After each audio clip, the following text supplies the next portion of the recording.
या बातमीचे प्रायोजक आहेत मनोरंजन नगरी, लहान मुलांसाठी फुल एन्जॉय पॉइंट, पत्ता होम मैदान, पासपोर्ट ऑफिस समोर, सोलापूर।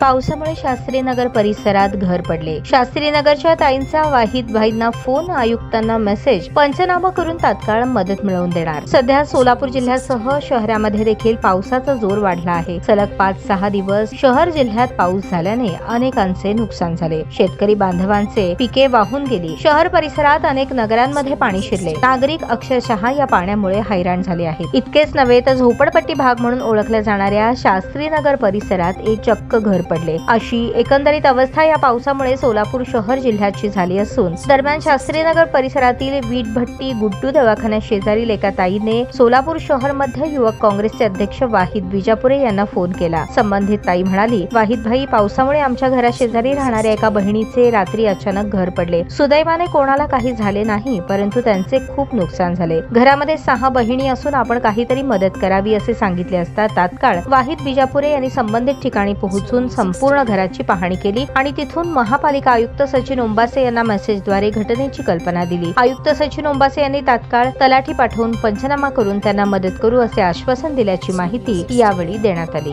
आज शास्त्रीनगर में गुड्डू हॉस्पिटल के बाजू में जो हमारे बहन है ताई, यहाँ पे 5 बजे यहाँ पे सब बच्चे लोग इनके घर पे सो गए थे, पलंग पे भी सो गए थे। एक बोलते ना अल्लाह ताला की वजह से वो बच्चों के ऊपर दीवार नहीं गिरी, यहाँ पे रोड पे दीवार गिरी। आज इनके घर में कोई भी जेंट्स नहीं, 6 बहनी 6 हो, इनकी परेशानी तकलीफ होता है क्योंकि कोई कपड़े धो के खाते हैं, कोई टाइल के काम को जाते हैं। मैं यहाँ पे हमारे ताई ने बुला के मेरे को बताए, यहाँ पे मैं देखा, मेरे को भी अक्सर से बहुत ख़राब लगा क्योंकि दोनों तरफ की पूरी दीवार गिर चुकी है, उनको रहने का छत भी नहीं है।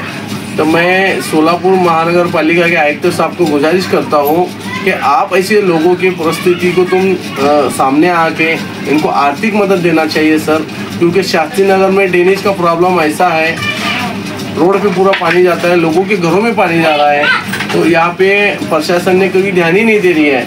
मैं आयुक्त साहब से गुजारिश करना चाहता हूँ कि आप यहाँ पे देख के लोगों के, तुम एक झोपड़पट्टी इसलिए में रहे हैं, यहाँ पे लोग हमारे माँ बहने काम करके घर चलता है, जब भी काम को जाने के बाद ही घर चलता है, ऐसी परिस्थिति है। यहाँ पे हम आके खुद आँख से देखे हैं। आप कुछ भी आप टेंशन मत लो ताई, आपका भाई साथ में है, आपका भाई को तुम आवाज़ दे, तुम्हारा भाई 1 मिनट में आपका हाजिर हो गया।